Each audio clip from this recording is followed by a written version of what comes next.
कृपाची सुनेमती माता जी की जय, हरिका संत की जय। इस जगत में हर व्यक्ति किसी न किसी का उपकार करता हुआ दिखाई देता है। जब हम अपने घर से शुरुआत करते हैं तो घर में कैसा लगता है? घर में ऐसा लगता है, अगर किसी से आप पूछिए, अगर किसी से आप पूछें कि आप किसके लिए इतनी मेहनत करते, जब आपके गृह स्वामी जो हैं उनसे यदि कोई पूछे कि आप किसके लिए इतनी मेहनत करते हो तो वो क्या कहेंगे? परिवार के लिए। आप लोगों के लिए ही मैं दिन रात मेहनत करता हूँ, पैसा कमाता हूँ, किसके लिए? परिवार के लिए, परिवार के पालन पोषण के लिए। अब पत्नी से पूछो कि आप किसके लिए इतना करते हो तो परिवार के लिए। कहते हैं क्या? अपना कोई नाम लेता है क्या? कभी कोई नाम लेता है कि मैं अपने लिए कर रहा हूँ? कोई भी नहीं बोलता। इसी तरह से अगर हम स्कूल में चले जाए तो स्कूल में क्या होता है, बच्चों से पूछा जाए तुम किसके लिए पढ़ रहे हो तो पापा ने कहा है फर्स्ट आना है, पापा के नाम के लिए हम पढ़ रहे हैं। और टीचर से पूछा जाए आप किसके लिए इतनी मेहनत करते हो तो बच्चों के उज्जवल भविष्य के लिए। कहते हैं कि नहीं? बच्चों के उज्जवल भविष्य के लिए मैं इनको पढ़ाता हूँ। तो जब भी हम देखते हैं लौकिक जगत में कोई भी अपने नाम से कोई काम करता दिखाई नहीं देता। काम तो वह स्वयं कर रहा है, लेकिन कहता क्या है? दूसरे के लिए कर रहा है, अपने लिए नहीं कर। कोई कहता है मैं अपने लिए कर रहा हूँ? कोई भी नहीं कहता। सब क्या कहते हैं? मैं दूसरों के लिए यह कार्य कर रहा हूँ। लेकिन थोड़ा सा विचार करिए, क्या वास्तव में वह कार्य दूसरों के लिए हो रहा है? कार्य वास्तव में दूसरों के लिए ही हो रहा है, लेकिन हम कहते जरूर हैं परिवार के लिए कर रहे हैं, पत्नी के लिए कर रहे हैं, लेकिन वास्तव में अंदर से ये जानते हैं कि हम अपने मान सम्मान के लिए ही सब करते हम इसीलिए हैं, लेकिन कहते क्या है? दूसरों के लिए कर। क्योंकि हम घर क्यों बसाते हैं? इसलिए कि हमारे लिए भोजन पानी मिल जाए। एक कन्या विवाह क्यों करती है? इसलिए कि आगे के जीवन में उसको बहुत सारी आवश्यकताएं, उन आवश्यकताओं की पूर्ति कब होगी? जब वह किसी से विवाह कर लेगी। तो उन आवश्यकताओं की पूर्ति के लिए वह कन्या विवाह करती है कि नहीं? करती है। तो वास्तव में कार्य तो स्वयं के लिए ही किया जा रहा है, लेकिन कहने में क्या आ रहा है? दूसरों के लिए करते हैं। तो वास्तव में जो कहा जा रहा है वही सत्य है। वह सारा कार्य तुम्हारा नहीं है, दूसरों के लिए किया जा रहा है, और वो दूसरों का ही कार्य, अपना कार्य नहीं। तो अभी सुबह क्या पढ़ा था अपन ने? सुबह अपन ने पढ़ा था कि कर्म कर्म का हित करता है, जीव जीव का हित करता है, और जो प्रभावशाली बन जाता है उसकी ही सत्ता चलती।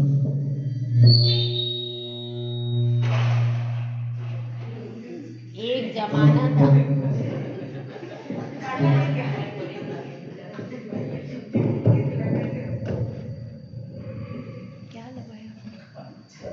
एक जमाना था जब सासुएं बहुत प्रभावशाली हुआ करती थी, ननदें बड़ी प्रभावशाली हुआ करती थी, और बहुएं ऐसी कपटी रहती थी। जरा सा सास ने देख लिया घूंघट के मुंह अंदर, था कि नहीं है?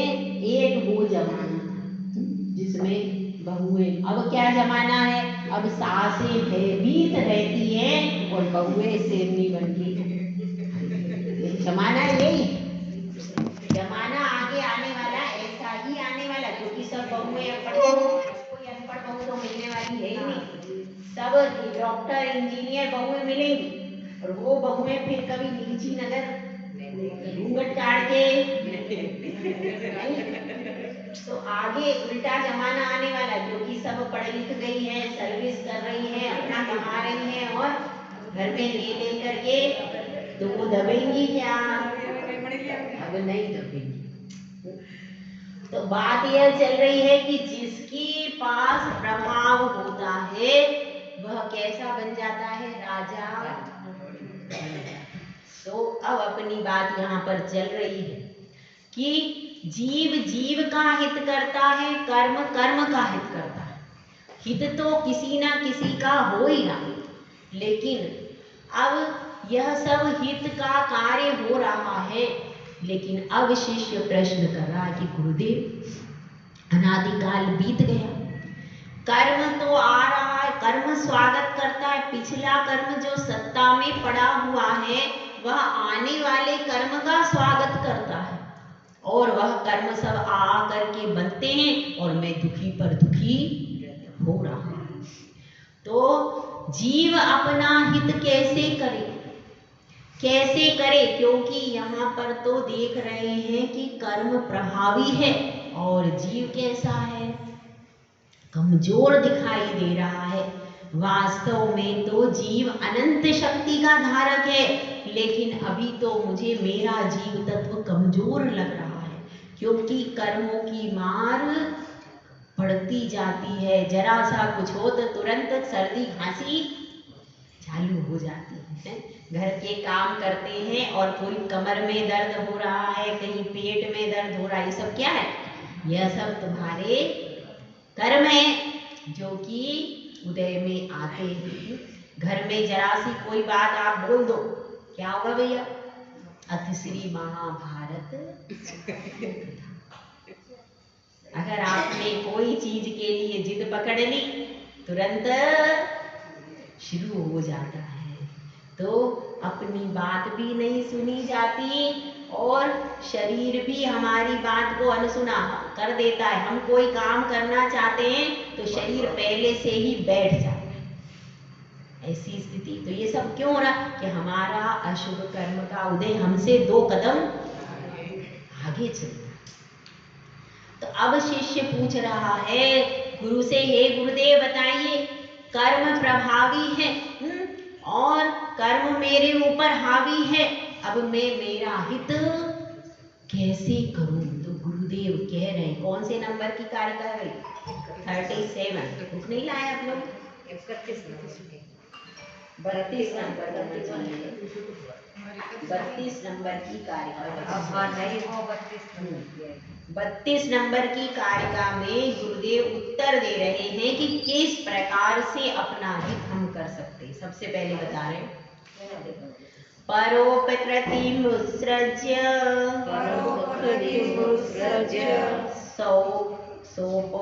सोपकारे परो भव, उपकुर्वन् परस्याज्ञो दृश्यमानस्य लोकवत्। इसमें कहा गया है कि दूसरों का उपकार छोड़ करके, परोपकृति यानी दूसरों का उपकार छोड़ करके क्या करो? अपना उपकार करो। उपकुर्वन् परस्याज्ञो, क्योंकि उपकुर्वन् यानी उपकार करते हुए, आज्ञा यानी अज्ञानी जीव कहाँ देखे जाते हैं? दृश्यमानस्य लोकवत्, इस पूरे संसार में अज्ञानी जीव पर का उपकार करते हुए देखे ही जाते हैं। दिखता है कि नहीं? अब जैसे क्लब्स होते हैं, उनमें क्या प्याऊ बनाओ, रक्तदान शिविर लगाते हैं, और अस्पतालों में भी क्या करते हैं? अस्पतालों में भी चिकित्सा करते हैं, निःशुल्क चिकित्सा। अब तीर्थ यात्रा के लिए ले जाते हैं, ये सब उपकार है कि नहीं है? यह सारा लोक में इस उपकार को बहुत अच्छा मानते हैं। किसी के रोग की चिकित्सा करवाना, किसी भूखे को भोजन कराना, अनाथालय में दान देना, यह सब भी तो उपकार है कि नहीं है। तो इन सब चीजों का भी तो उपकार करते हैं, लेकिन इतना आप कितना उपकार करोगे? जितने भूखों को भोजन करा दिया आपने, उसके बाद और भी तो भूखे रह जाएंगे। कितनों को करा पाओगे आप? उसके बाद भी तो भूखे शेष रहेंगे कि नहीं रहेंगे? रहेंगे। तो इसलिए यह जो उपकार है वह अंतहीन है, क्योंकि अपन समस्त जगत का उपकार नहीं कर सकते। समस्त जगत के लोगों के प्यासे कंठ को तृप्त नहीं कर सकते। सिर्फ अपने मन की शांति के लिए हम इस उपकार को करते हैं। तो करते तो हैं, लेकिन कब तक करेंगे? अब 70 साल के हो गए, 80 साल के अपन हो गए, अब अपना शरीर भी निर्जर हो गया। अगर ऐसे ही कोई परोपकार करता रहे तो लेकिन उससे अपनी आत्मा का हित नहीं होता। मैं ये नहीं कह रही कि ये सब परोपकार नहीं करना है, परोपकार करना है, भूखे को भोजन कराना है, ये सब चीजें करना है, ये सब भी अच्छा है। अस्पताल बनाना, स्कूल बनाना, ये सब अच्छा है, लेकिन कब अच्छा है? जब आप अपना हित करो। सर्वोत्तम तो अपना हित करना है। यह सब कब है? जब आप संसार के मार्ग पर हो, संसार के लोगों का उपकार करना चाहते हो, तो उपकार नहीं करने से यह उपकार अच्छा है। लेकिन सर्वोत्तम क्या है? सर्वोत्तम यही है कि सबसे पहले अपना उपकार करो, क्योंकि आपकी 70-80 साल की उम्र हो जाएगी, आपके प्राण पखेरु उड़ जाएंगे, फिर कैसे उपकार करोगे भाई?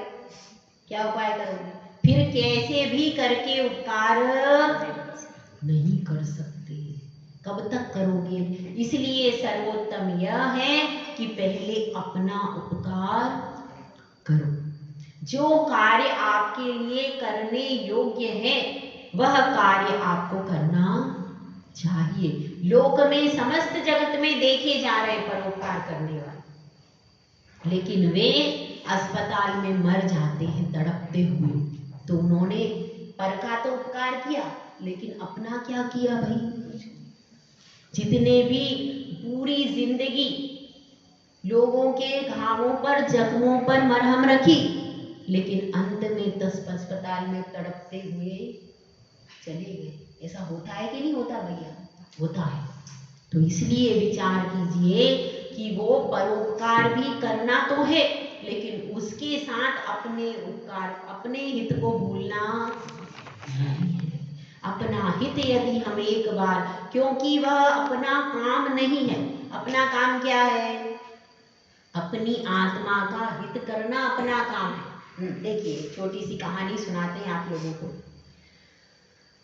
एक गधा था और एक कुत्ता था। दोनों कहाँ रहते थे भाई? कहाँ रहते गधे और कुत्ते? धोबी के यहाँ। पुराने जमाने की कहानी भैया, अभी की नहीं है। धोबी के घर में गधा भी रहता था और कुत्ता भी रहता था। दोनों धोबी के घर में रहते थे। और अब एक दिन क्या हुआ, रात में चोर आ गए। अब जैसे ही चोर आए तो कुत्ता क्या हुआ? कुत्ता उस दिन सोता रहा। कुत्ता सोता रहा तो गधे ने सोचा कि भाई ये तो सो रहा है, अब चोर आ गए तो कोई बात नहीं, मैं ही चिल्ला लेता हूँ। तो अब यह गधा जोर जोर से चिल्लाने लगा। अब जब गधा चिल्लाने लगा तो धोबी को गुस्सा आ गया। ये क्या बात है भाई, ये रात में परेशान कर रहा है। वो आया, वो धोबी डंडा लेकर के और गधे को मारने लगा। इधर क्या हुआ, गेट खुला जैसे ही चोर सब अंदर घुस गए तो सारा चुरा चुरू के ले गए। अब क्या हुआ, इधर ये उसको गधे को मारने में लगा, उधर गधा मरते से पस्त हुआ, चोर सारा लेके रवाना हो गए। अब क्या हुआ, वो अंदर आया। अंदर आया तो बड़ा उसने माथा पीट लिया धोबी ने, अरे मेरा सारा माल चला गया। लेकिन अब क्या हो सकता था, अब तो चला गया। ठीक है, अब गधे की पिटाई हो गई। हालांकि उसने अच्छा सोचा था कि नहीं, अच्छा सोचा था, लेकिन काम किसका था, वो कुत्ते का। कौन कर रहा था, तो उसको पिटाई हो गई। अब ठीक है, इसके बाद क्या हुआ, इसके बाद क्या हुआ कि सुबह क्या हुआ, गधा तो पिट पिट के बेचारा थक गया था, पस्त पड़ा था। तो अब उसको क्या करना था, धोबी को सारा सामान लेकर के जाना था। तो कुत्ते ने सोचा कि देखो गधा तो बेचारा मार खा खा के पस्त पड़ा है, मैं ही सामान लेके चला जाता हूँ। तो उसने मुंह में थैली रख के और ले जाने लगा। जब वो ले जाने लगा तो धोबी ने कहा ये तो सब सामान अशुद्ध कर देगा, मैं सामान बेचने को ले जा रहा हूँ, ये तो सब सामान खराब कर देगा। और कुत्ते को एक डंडा पड़ा। तो क्या होता है, जाका काम हुई को साजे, और करे तो डंडा बाजे। ऐसे कहावत सुनी आपने कभी, सुनी, हमारे सुनी हमने। जिसका काम क्या होगा, जिसका काम है वही करता है। यदि दूसरा करता है तो क्या स्थिति होती है, उसको डंडे पड़ते। तो हमारा मूल काम क्या है, आत्मा का हित करना, ये हमारा मूल काम है। और अगर हम इस मूल काम को नहीं करके ये दूसरा काम करेंगे तो क्या होगा, फिर नरकों में और त्रियंच में जाकर के डंडे पड़ जाते। तो डंडे खाने नहीं है भाई, हमको खाने नहीं खाने। इसी तरह से इसको समझना चाहिए, लोक में सब लोग उपकार कर रहे हैं, इसीलिए आपसे भी कोई कहे तो भाई पहला आपका कर्तव्य क्या है, पहले अपना हित करो, उसके बाद फिर अगर आपके पास धन है, पैसा है, व्यवस्था है तो कर दो, पर इतना किसी का हित मत कर देना कि आपका शरीर, आपका सब कुछ स्वाहा हो जाए। ऐसा भी हित नहीं करते, इस बात का ध्यान रखना। इस संबंध में एक छोटी सी कथा और आपको सुनाऊं, ठीक है, आज जल्दी छोड़ना है, दीदी को भी आज प्रवचन करना है, ठीक है। तो दूसरी कथा को सुनिए। एक बार दरबार लगा, किसका भाई, किसका लगाऊं, अकबर का दरबार लगा। और अकबर के दरबार में सब रत्न उनके थे, सब नौरत्न बैठ गए वहां पर, बीरबल भी बैठ गया। अब अकबर को प्रश्न पूछने की सूझती थी, कुछ ना कुछ अटपट प्रश्न पूछता था। तो अब अकबर ने पूछा, ये बताओ, अगर मेरी दाढ़ी में आग लग जाए तो, और सुनो, मेरी दाढ़ी में आग लग गई और आप सब दरबारियों की भी दाढ़ी में आग लग गई, ठीक है, समझ में आ गया, अकबर की भी दाढ़ी में आग लगी है और सब दरबारियों की भी दाढ़ी में आग लग गई। तो अब आप लोग बताओ, आप सबसे पहले किसकी दाढ़ी की आग बुझाओगे? तो दरबारी बोलते हैं, जहाँ बना आप कैसी बात करते हैं, आप हमारे हुजूर हैं, आप सुरक्षित रहोगे तो हम सुरक्षित रहेंगे, आपसे ही यह पूरा जहान है, महल है, यह पूरा नगर है, सब कुछ आपसे है, इसलिए सबसे पहले तो हम आपकी दाढ़ी की आग बुझाएं। अब क्या होता है, इस तरह से एक एक करके सारे दरबारी उत्तर देते, लेकिन बीरबल खड़ा ही नहीं होता। अकबर सोचता है, बताओ सबने उत्तर दे दिया और ये बीरबल खड़ा ही नहीं हुआ, क्या बात है। अब अकबर ने कहा, दरबारी सब देख रहे, इशारा कर रहे, देखो बीरबल के मन में कुछ ना कुछ काला है। तो अकबर ने कहा, बीरबल तुमने कुछ क्यों नहीं कहा, तुमने उत्तर क्यों नहीं दिया। तो बीरबल ने कहा, जहां पना हुजूर, मैं तो सबसे पहले अपनी दाढ़ी की ही आग बुझाऊंगा। दरबार एकदम चिल्ला पड़े, अरे देखो जहां पना, देखो कैसा स्वार्थ का संसार है, हम तो पहले ही कहते थे कि ये बीरबल पे विश्वास मत करो, आपको ही पता नहीं क्या है, इसको ऐसा नवरत्न में पद दे रखा है, बताओ अपने जहां पना की जो हिफाजत नहीं कर सकता, वो क्या करेगा बताओ? सबसे पहले तो अपने राजा को बचाना चाहिए, उसके बाद अपनी सोचना चाहिए। और ये इतना स्वार्थी है कि कह रहा है कि सबसे पहले मैं अपना आग बुझाऊं। आशा को भी गुस्सा आ जाता है, वास्तव में बात तो सही है, इतना स्वार्थी है ये बताओ। तो वह बीरबल से पूछता है, बीरबल बहुत शांति से उत्तर देता है, जहाँ पना पहले मेरी बात को सुनी। जब मेरी दाढ़ी में आग लग गई, मैं ही जल करके खाक हो जाऊंगा तो आपको कैसे बचाऊंगा? तो यदि मैं अपने आप को बचा पाया, क्योंकि देखिए जहाँ बना मैं बैठा हूँ यहाँ, आप बैठे हैं वहाँ, कितनी दूरी है? हाँ दूरी है। और अब इतनी दूरी है तो मैं पहले, मेरी दाढ़ी में आग लग रही है तो मैं अगर उसको नहीं बुझाया और आपके पास आया तो मैं पूरा ही जल जाऊंगा। जब मैं पूरा जल जाऊंगा तो आपको कैसे बचाऊंगा? तो दूसरे की रक्षा करने के लिए पहले स्वयं को सुरक्षित करना जरूरी है। इसलिए सबसे पहले किसका उपकार करना? सबसे पहले अपनी आत्मा का उपकार करना। उसके बाद यदि आपके पास क्या हो, शक्ति हो, समय हो तो करना, उपकार का मना नहीं, लेकिन इतना करना कि आपकी आयु का अवसान होने लगे। उसके पहले आपको अपनी आत्मा में संयम धारण हो जाए, अपना लक्ष्य संयम का रखना। इस मनुष्य पर्याय में अगर हम अपनी आत्मा का हित करना चाहते हैं तो सबसे बड़ा हित क्या है? संयम को धारण करो। क्या करना है? संयम को धारण करो। इस मानव देह का अंत संयमी बन करके यदि हमने उठाया, इसका लाभ तब जाकर के हमारा जीवन सार्थक होगा। वही हमारा सबसे बड़ा हित है। और बाकी तो लोक में बहुत पर का उपकार करते देखे जाते हैं और अंत में तड़प तड़प करके मरते हुए भी, तो वैसा हित हमको नहीं करना है।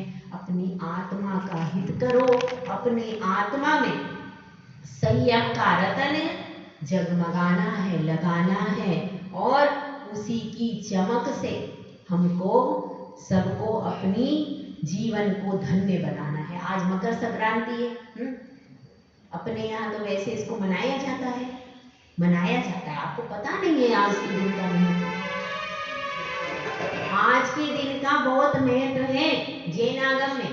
क्या है सुनिए, आज भरत चक्रवर्ती जो है मकर संक्रांति के दिन सूर्य के बिंब में जो अकृत्रिम चैत्यालय है उसका दर्शन करते थे चक्रवर्ती। कौन कर पाता है?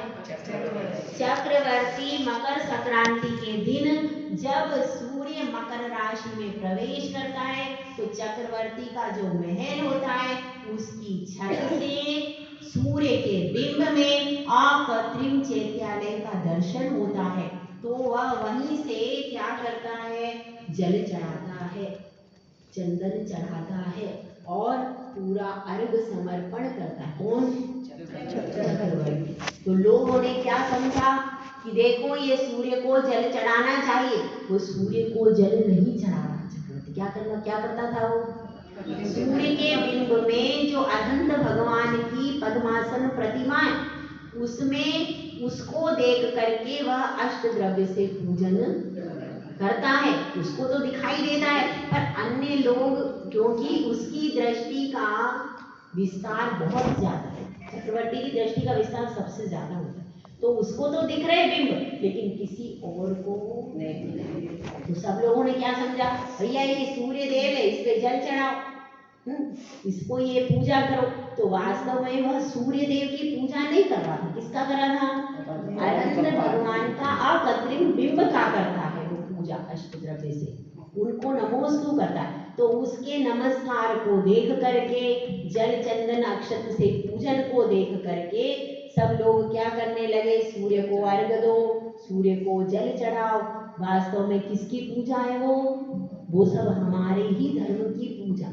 लेकिन हम क्या सोचते हैं कि ये सूर्य को हमारी पूजा नहीं है, लेकिन सूर्य के बिंब में भी क्या है? तो आज के दिन वह चक्रवर्ती उस चैत्यालय का, उस विमान में स्थित जिनबिंब का बड़े भक्ति भाव से पूजन करता है और भक्त भगवान को नमोस्तु करता है। तो इसलिए उसका बड़ा, उस समय पर बड़ा उत्सव होता है चक्रवर्ती जब ये सब करता है, क्योंकि विशेष अकृत्रिम जिनबिंब का दर्शन होना बहुत बड़े पुण्य की बात है कि नहीं?